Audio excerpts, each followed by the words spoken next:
Welcome students. आज का हमारा टॉपिक है meaning and definitions of conditioning. क्या है स्टूडेंट्स ये कंडीशनिंग? कंडीशनिंग मतलब अनुबंधन। साइकोलॉजिकल टर्म्स में अगर हम बात करें तो कंडीशनिंग हमारी एक ऐसी व्यवहारिक प्रक्रिया है जिसमें हम स्टिमुलस और रिस्पॉन्स के बीच में संबंध स्थापित करते हैं।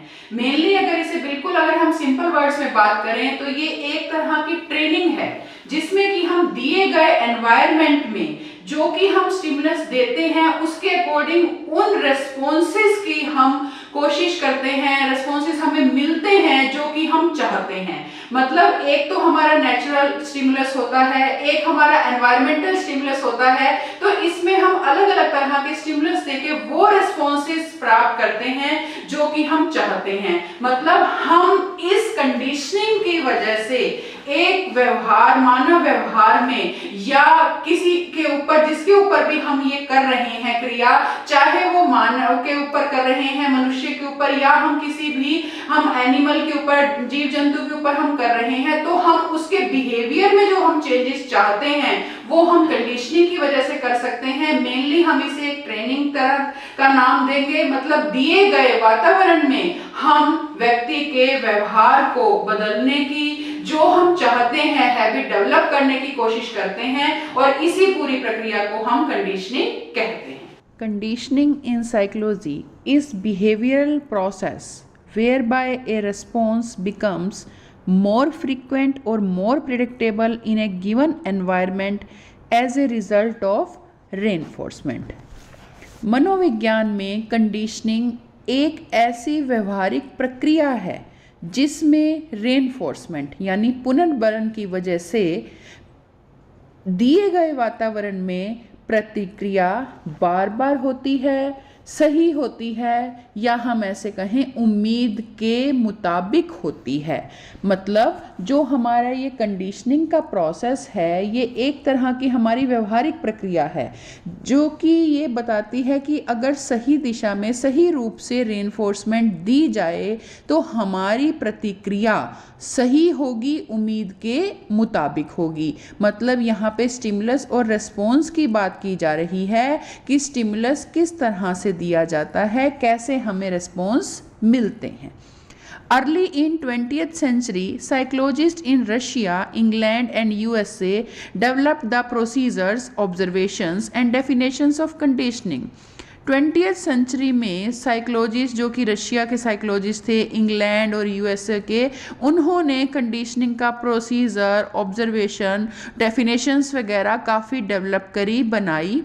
After the 1920s, psychologists turned their research to nature and prerequisites of conditioning. और 1920 के बाद जो उनकी ये रिसर्च थी कंडीशनिंग के प्रति, मतलब जो वो कंडीशनिंग का नेचर, धारणाएं वगैरह सब जो देख रहे थे, वो उस तरह से वो देखने लगे कि इसका आधार क्या है, अवधारणा क्या होनी चाहिए। Conditioning is a form of learning in which either a given stimulus or signal becomes increasingly effective in evoking response, or a response occurs with increasing regularity in a well-specified and stable environment. The type of reinforcement will determine the outcome. देखिए बहुत ही clearly यहाँ पे बताया गया है कि हमारा जो कंडीशनिंग है वो लर्निंग की क्या फॉर्म है। जैसे कि आप सबको पता है कि हम कुछ सीख रहे हैं तो कंडीशनिंग उसमें क्या है, लर्निंग की वो फॉर्म है जिसमें या तो जो कि स्टिमुलस दिया गया है हमें वो इफ़ेक्टिव होगा ज़्यादा से ज़्यादा रिस्पॉन्स को इवोक करने में, लेने में, ग्रहण करने में, या एक रिस्पॉन्स जो है उसकी रेगुलरिटी बढ़ेगी एक सही रूप से स्पेसिफाइड और स्टेबल एनवायरनमेंट में, दिए गए वातावरण में। मतलब कंडीशनिंग हमारा सीखने का वो फॉर्म हुआ जिसमें या तो स्टिमुलस हम बारी बारी देंगे रिस्पॉन्स लेने के लिए, मतलब हमें सही रूप से जवाब मिल रहा है, हमें प्रतिक्रिया मिल रही है तो स्टिमुलस दिया जा रहा है, और या दूसरी कंडीशन होगी जो रिस्पॉन्स है उस उसकी रेगुलरिटी बढ़ेगी, मतलब स्टिमुलस देने के साथ साथ रेस्पॉन्स मिलेगा एक सही स्पेसिफाइड स्टेबल एनवायरनमेंट में। यहाँ पे रेनफोर्समेंट जो है मेनली वो किस तरह का रेनफोर्समेंट दिया जा रहा है वो डिपेंड करेगा कि आउटकम कैसा होगा, मतलब रिजल्ट कैसा होगा। When two stimuli are presented in an appropriate time and intensity relationship, one of them will eventually induce a response resembling that of the other. This process is called classical or respondent conditioning. जब दो stimulus मतलब दो उद्दीपक एक साथ और एक समान तीव्रता के साथ प्रस्तुत किए जाएंगे, तब उनमें से एक उद्दीपक अंततः दूसरे के समान प्रतिक्रिया उत्पन्न करेगा। मतलब इसका क्या अर्थ है कि जब एक हमारा नेचुरल स्टिमुलस है उसके साथ एनवायरमेंटल स्टिमुलस दिया जाएगा, मतलब दो उद्दीपक एक साथ में दिए जाएंगे, तो धीरे धीरे जो एनवायरमेंटल स्टिमुलस है वो भी नेचुरल स्टिमुलस की तरह प्रतिक्रिया उत्पन्न करने लग जाएगा। मतलब एक चीज़ जब हमें बारी बारी दी जाएगी, बारी बारी वो उद्दीपक प्रस्तुत किया जाएगा, तो उसका रिस्पॉन्स भी वैसा ही होगा जैसे कि पहले वाले उद्दीपक का रेस्पॉन्स हमें मिलता था। और इसी प्रोसेस को, इसी प्रक्रिया को हम क्लासिकल कंडीशनिंग कहते हैं। According to James Drever, conditioning is a process by which a response comes to be elicited by a stimulus object or situation other than that to which it is the natural or normal response. James Trevor ने conditioning को बहुत ही simple तरीके से बताया है, समझाया है। वो कहते हैं कंडीशनिंग एक ऐसा प्रोसेस है जिसकी वजह से जो रिस्पॉन्स है हमारा, जो कि एक स्टिमुलस के द्वारा प्रकाश में लाया गया है, एलिसिट किया गया है, या एक सिचुएशन जो कि एक नेचुरल या नॉर्मल रिस्पॉन्स की थी। मतलब कंडीशनिंग हमारा वो प्रोसेस हुआ जिसमें रेनफोर्समेंट की वजह से जो हमने रिस्पॉन्स देना था वो नेचुरल रिस्पॉन्स से अलग होकर बिल्कुल अच्छे तरीके से सही रूप से दिया गया रिस्पॉन्स है, जो कि एक नॉर्मल रिस्पॉन्स से अलग तो हो रहा है लेकिन स्टिमुलस के प्रति सही प्रतिक्रिया है, तो वो हमारी कंडीशनिंग होती है।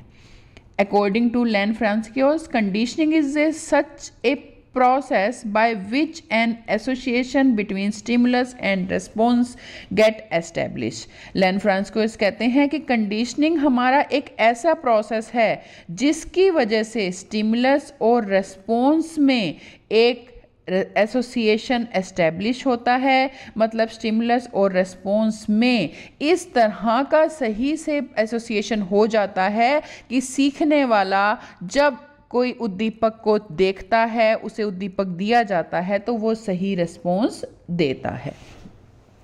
Conditioning is the process of training to become physically fit by a regimen of exercise, diet and rest, also the resulting state of physical fitness. Conditioning को अगर हम ये कहें तो ये ट्रेनिंग के एक प्रोसेस की तरह है। जैसे फिजिकली फिट होने के लिए हम व्यायाम के नियमों का पालन करते हैं, मतलब एक्सरसाइज के जो हमारे रूल्स हैं उनको हम फॉलो करते हैं, डाइट के, रेस्ट करने के, तो उससे सब क्या होता है, उससे हमारी फिजिकल फिटनेस होती है। मतलब सही रूप से जो हमें खाने पीने की बातें सही से हम फॉलो करें, रेस्ट करने का तरीका, व्यायाम करेंगे तो इस सब का यही रिजल्ट होगा कि फिजिकल फिटनेस होगी। तो इसी तरह से conditioning is also alternatively a simple form of learning involving the formation, strengthening और weakening of an association between a stimulus and a response. इसी तरह से कंडीशनिंग भी सिंपल फॉर्म है लर्निंग की, जिसके अंदर फॉर्मेशन मतलब बनना, स्ट्रेंथनिंग, जो हमारे सही तरीके हैं, जो सही रूप से हम रेस्पॉन्स कर सकते हैं, हमारे जो स्ट्रेंथ हैं उनको हम और अच्छे से रेस्पॉन्स हम दे सकते हैं, और जो हमारी कमियां हैं वो सब हमें पता लगती हैं, क्योंकि इसमें एसोसिएशन होता है स्टिमुलस और रेस्पॉन्स में। मतलब कंडीशनिंग हमारी लर्निंग की वो एक फॉर्म है, वो एक बिहेवियर प्रोसेस है जिसमें स्टिमुलस और रेस्पॉन्स में एसोसिएशन होने की वजह से हम कुछ नया और बहुत जल्दी सीखते हैं। Conditioning has the following meanings और डेफिनेशंस आल्सो। अब हम कुछ जो हमने डेफिनेशंस वगैरह देखी उसके अकॉर्डिंग ये क्या है कंडीशनिंग, और क्लियरली कुछ पॉइंट्स के थ्रू बताया जा रहा है। Number 1 is it is a learning process is in which an organism behavior becomes dependent on the occurrence of a stimulus in its environment. ये एक ऐसा लर्निंग प्रोसेस है जिसमें ऑर्गेनिज्म का बिहेवियर, मतलब जो सीखने वाला है, वो डिपेंड हो जाता है स्टिमुलस के अक्रेंस पर। मतलब स्टिमुलस किस तरह से उसको प्रोवाइड किया जा रहा है, स्टिमुलस की अक्रेंस किस तरह से है, वो किस तरह से प्रस्तुत किया जा रहा है एनवायरनमेंट में, वो उस तरह की कंडीशनिंग, वो लर्निंग प्रोसेस होगा हमारा कंडीशनिंग, कि ये स्टिमुलस पे डिपेंड कर रहा है। Second one is it is the cognitive process of acquiring skill or knowledge. ये एक हमारा cognitive process है जिसकी वजह से हमें skills और knowledge, मतलब हमारी जो भी हम कर रहे हैं, सीख रहे हैं, नई से नई knowledge हमें इसके अंदर मिल रही है, हमारे skills, हमारे कौशल्स डेवलप हो रहे हैं, तो वो कंडीशनिंग की वजह से, कंडीशनिंग की प्रोसेस की वजह से होता है। Third one is conditioning is that process in which the reinforcer is removed and a conditioned response becomes independent of the conditioned stimulus. Conditioning हमारा वो प्रोसेस हुआ जिसमें जो रेनफोर्सर है, मतलब जो देने वाला है, उसको तो हटा दिया जाता है, लेकिन जो एक रेस्पॉन्स है, जो कि कंडीशनड रेस्पॉन्स, जो हमें उस सिचुएशन में, उस कंडीशन में चाहिए था, वो इंडिपेंडेंट हो जाता है हमारे कंडीशनड स्टिमुलस की वजह से। मतलब हमने क्या स्टिमुलस दिया, किसके अकॉर्डिंग हमें क्या रिजल्ट चाहिए थे, वो हमें कंडीशनिंग की वजह से मिलते हैं।